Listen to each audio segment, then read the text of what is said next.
আজ নতুন চ্যাপ্টার শুরু হবে তড়িৎ। এর আগের দিন যেটা ক্লাস হয়েছিল সেটা হয়েছিল চুম্বকের। চুম্বক যেহেতু শেষ হয়ে গেছে তার জন্য আজকে শুরু হবে তড়িৎ চ্যাপ্টার। এবার তড়িৎ চ্যাপ্টারে কি আছে প্রথমে জানতে হবে আমাদের যে তড়িৎ কি। তড়িৎ প্রথমে বলে দিই, তড়িৎ হচ্ছে এক প্রকারের শক্তি। আমরা যে জানতাম যে আট প্রকারের শক্তি আছে, যান্ত্রিক শক্তির 8টা ভাগ, যেমন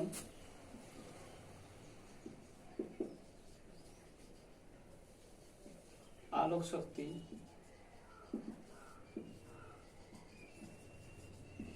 তাপ শক্তি, শব্দ শক্তি,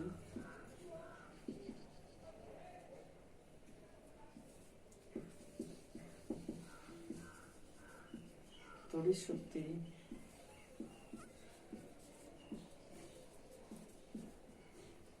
বায়ু শক্তি,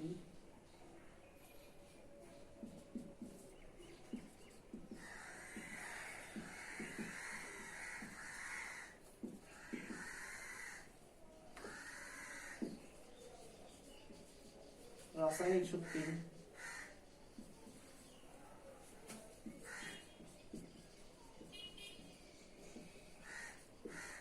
চুম্বক শক্তি, আরেকটা হচ্ছে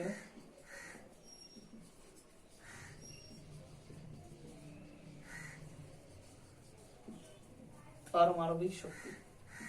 তাহলে এই যে 8 প্রকার শক্তি আছে তার মধ্যে আমরা একটা শক্তি পাচ্ছি কিন্তু তড়িৎ শক্তি। তাহলে সেই শক্তি নিয়ে আজকে আমরা আলোচনা করব যে তড়িৎ কি। তড়িৎ হচ্ছে এক প্রকারের শক্তি যার ভর নেই। তড়িৎ এক প্রকারের শক্তি যার ভর নেই কিন্তু কি আছে, কার্য করার সামর্থ্য আছে। তাহলে প্রথমত কি হলো, তড়িৎ এক প্রকারের শক্তি যার ভর নেই কিন্তু কার্য করার সামর্থ্য আছে। সে বিভিন্ন কার্য করতে পারে। যেমন আমরা যদি তড়িতের মাধ্যমে কি করতে পারি, বাল্ব জ্বালাতে পারি, বা ইলেকট্রিক হিটার যেটা আছে যে তড়িতের মাধ্যমে কি করছি, তাপ উৎপাদন করছি। তাহলে শক্তির ক্ষেত্রে আমরা একটা জিনিস জানতে পারবো, সেটা হচ্ছে যে শক্তিকে সৃষ্টি বা ধ্বংস করা যায় না।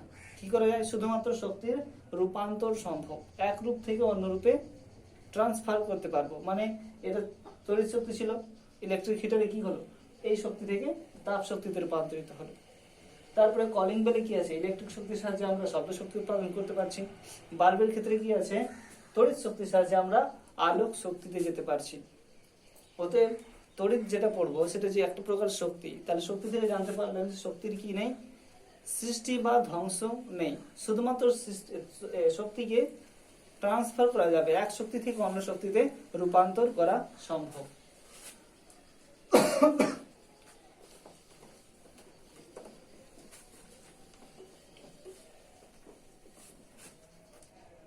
এবার তাহলে তড়িৎ শক্তি থেকে তো বুঝতে পারলাম তড়িৎ হচ্ছে এক প্রকারের শক্তি যার ভর নেই কিন্তু কার্য করার সামর্থ্য আছে।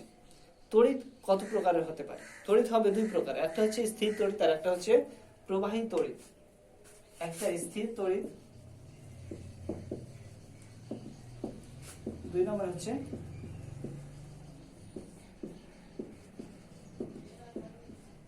প্রবাহী তড়িৎ। এবার হচ্ছে স্থির তড়িৎ কাকে বলবো আর প্রবাহী তড়িৎ কাকে বলবো। স্থির তড়িৎ বলা হবে যে কোনো ব্যবস্থাতে বা কোনো ব্যবস্থাপনায় বা কোনো বস্তুতে যখন কোনো তড়িৎ উৎপাদন হয় বা তড়িৎ উৎপন্ন হয় এবং সেই ব্যবস্থা থেকে বা সেই বস্তু থেকে যদি তড়িতের কোনো গমন না ঘটে। ধরুন যে কোনো একটা বস্তু আছে, এই বস্তুতেই কি হলো, তড়িৎ উৎপন্ন হলো এবং সেখানেই তড়িৎটা সীমাবদ্ধ থেকে গেল, অন্য কোথাও যেতে পারলো না, সেই তড়িৎকে বলা হবে স্থির তড়িৎ। স্থির মানে বোঝা যাচ্ছে যে ওর কোনো গমন হবে না বা কোথাও যাবে না, তার জন্য এটাকে বলা হচ্ছে স্থির তড়িৎ। দ্বিতীয় ক্ষেত্রে বলা হবে যে প্রবাহী তড়িৎ। তাহলে কাকে বলা হবে? প্রবাহী তড়িৎ বলা হবে যে কোনো ব্যবস্থায় বা কোনো বস্তুতে যদি তড়িতের উৎপাদন হয় বা তড়িৎ উৎপন্ন হয় এবং সেইখান থেকে যদি অন্য জায়গায় ও কি হতে পারে, প্রবাহিত হতে পারে বা যেতে পারে, তখন তাকে বলা হবে প্রবাহী তড়িৎ। আরেকবার, যে যখন কোনো বস্তুতে তড়িৎ উৎপন্ন হয় বা কোনো বস্তু সংস্থাতে তড়িতের উৎপাদন ঘটে তখন কি হবে, যে ওই বস্তু সংস্থা থেকে যদি তড়িতের গমন ঘটে বা ওই বস্তু সংস্থা থেকে যদি তড়িৎ অন্য জায়গায় যেতে পারে তখন তাকে বলা হবে প্রবাহী তড়িৎ। এবার হচ্ছে যে স্থির তড়িৎ যেটা জানতে পারলাম, সেটা স্থির তড়িৎ কখন উৎপন্ন হয়। স্থির তড়িৎ উৎপন্ন হবে যখন কোনো বস্তু আরেকটা বস্তুর সাথে ঘর্ষণ ঘটাবে।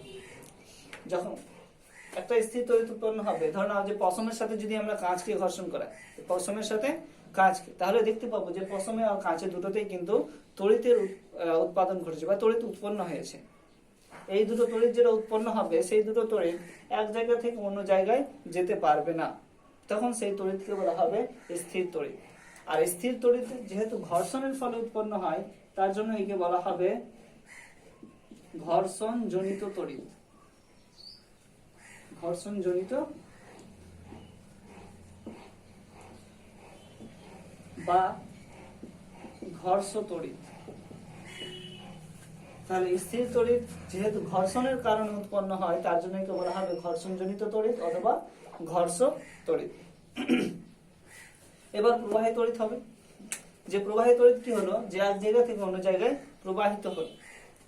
এবার হচ্ছে যে প্রবাহী তড়িৎ কত প্রকার হবে এবং কি কি। প্রবাহী তড়িৎ দুই প্রকারের হবে, একটা হচ্ছে সমপ্রবাহ আর একটা হচ্ছে পরবর্তী প্রবাহ। এটা হবে দুই প্রকার, একটা হচ্ছে সমপ্রবাহ আর একটা হবে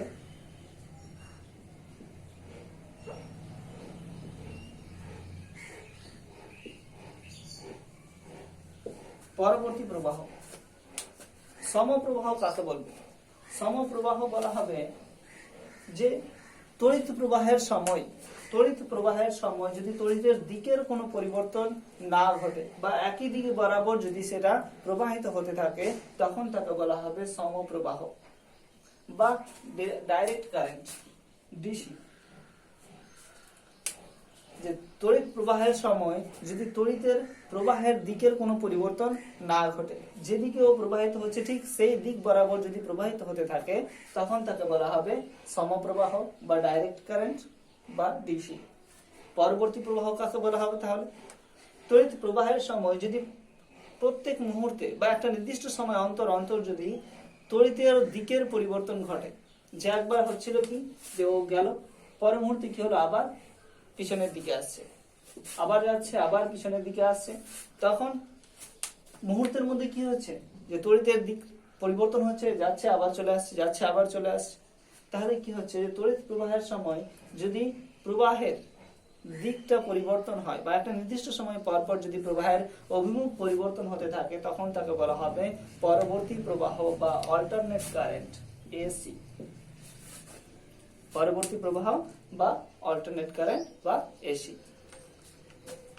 তাহলে তড়িৎ জানলাম, তড়িতের পরে জানলাম তড়িৎ কত প্রকার, তড়িৎ কি, স্থির তড়িৎ, প্রবাহী তড়িৎ। স্থির তড়িৎকে ঘর্ষণজনিত তড়িৎ বলা হবে এবং ঘর্ষণজনিত তড়িৎ কেন বলা হবে সেটাও বললাম। যে ঘর্ষণজনিত তড়িৎ বলা হবে সেটা শুধুমাত্র ঘর্ষণের ফলে উৎপন্ন হয়। পরবর্তী প্রবাহী তড়িৎকে দুই ভাগ করলাম, সমপ্রবাহ, পরবর্তী প্রবাহ। এরপরে আসবে যেখানে তড়িতের উৎপন্ন হয় সেটাকে কি বলা হবে, বা তড়িতের উৎপন্নই হবে কিভাবে। তার আগে যেটা বলেছিলাম যে বিভিন্ন প্রকারের শক্তি আছে, তাহলে এক শক্তি থেকে অন্য শক্তিতে যেহেতু রূপান্তরিত হচ্ছে, যেমন তড়িৎ শক্তি থেকে তাপ শক্তি হলো, তড়িৎ থেকে আলো হলো, তড়িৎ থেকে শব্দ হলো, তড়িৎ থেকে আবার আরো রাসায়নিক শক্তিগুলো হবে, অন্যান্য সমস্ত শক্তিগুলো হবে। সেই রকমই রাসায়নিক শক্তি থেকে, পারমাণবিক শক্তি থেকে, তাপ শক্তি থেকে, এই সমস্ত শক্তি থেকেও কিন্তু তড়িৎ শক্তি উৎপাদন করা যায়। যেমন তাপ বিদ্যুৎ কেন্দ্র আমাদের NTPC, Farakka, national thermal power corporation. তার এনটিপিসি তে কি আছে? থার্মাল পাওয়ার বলতে তাপীয় শক্তি আছে। তাহলে তাপ শক্তি থেকে সেখানে কি উৎপাদন করা হয়? আমাদের কারেন্ট উৎপাদন করা হয়। তারপরে হচ্ছে শব্দ শক্তি থেকেও কিন্তু তড়িৎ শক্তি উৎপাদন করা যায়, পারমাণবিক শক্তি, রাসায়নিক শক্তি। এবার হচ্ছে যে রাসায়নিক শক্তি থেকে যেখানে বা রাসায়নিক শক্তিকে সঞ্চয় করে যদি সেখান থেকে তড়িৎ প্রবাহ ঘটানো যায়, রাসায়নিক শক্তি থেকে বা রাসায়নিক শক্তিকে সঞ্চয় করে, ধরো যে একটা অংশ আছে বা একটা ব্যবস্থা আছে যেখানে কি করা হবে, রাসায়নিক শক্তিকে সঞ্চয় করা হবে এবং সেখান থেকে স্থায়ী তড়িৎ প্রবাহ ঘটানো যাবে, তখন সেটাকে বলা হবে তড়িৎ কোষ। কি বলা হবে? তড়িৎ কোষ। তাহলে তড়িৎ কোষ কাকে বলবো? যে কোনো ব্যবস্থাপনা থেকে বা কোনো বস্তু সংস্থা থেকে রাসায়নিক শক্তিকে কাজে লাগিয়ে স্থায়ীভাবে তড়িৎ শক্তি যদি প্রেরণ করা হয় বা স্থায়ীভাবে তড়িৎ শক্তি যদি পাঠানো হয়, তখন তাকে বলা হবে বা বস্তু সংস্থাকে বলা হবে তড়িৎ কোষ। একদম, যে কোনো বস্তু সংস্থা থেকে বা কোনো বস্তু থেকে যদি স্থায়ীভাবে রাসায়নিক শক্তিকে কাজে লাগে বা যদি রাসায়নিক শক্তিকে কাজে লাগিয়ে স্থায়ীভাবে যদি তড়িৎ শক্তি বা তড়িৎ প্রবাহ ঘটানো হয়, তাহলে কাকে কাজে লাগাচ্ছে? রাসায়নিক শক্তিকে স্থায়ীভাবে কি করা হচ্ছে? তড়িৎ।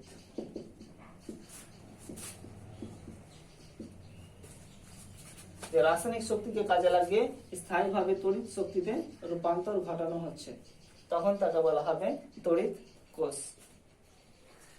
এবার এখানে যেহেতু রাসায়নিক শক্তিকে কাজে লাগিয়ে স্থায়ী শক্তিতে রূপান্তর করা হচ্ছে, তার জন্য একে বলা হচ্ছে তড়িৎ কোষ। এবার যেখানে যান্ত্রিক শক্তিকে কাজে লাগিয়ে, যান্ত্রিক শক্তি ধরে নাও যে কোনো ঘূর্ণন শক্তি, তাহলে যান্ত্রিক শক্তিকে কাজে লাগিয়ে যদি সেখানে তড়িৎ প্রবাহ ঘটানো হয়, তখন তাকে বলা হবে ডায়নামো। কি বলা হবে? ডায়নামো।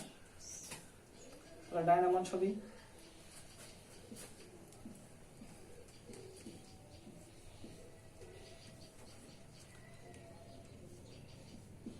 এই যে বস্তুটা আছে সেটা যদি ঘূর্ণন ঘটানো হয়, তাহলে সেখানে তড়িৎ উৎপাদন হবে আর সেটাকে বলা হবে ডায়নামো। তাহলে এখানে কি করা হবে, যে এটাকে এখানে যান্ত্রিক শক্তি ধরে নাও যে আমরা যেটা মোটর গুলো দেখতে পাই, জেনারেটর, তাহলে জেনারেটরে কি কাজ করা হয়? প্রথমে তেল দিয়ে আগে কি করা হতো? ঘোরানো হতো। তাহলে সেখানে কি করা হলো? যান্ত্রিক শক্তি উৎপাদন করা হলো।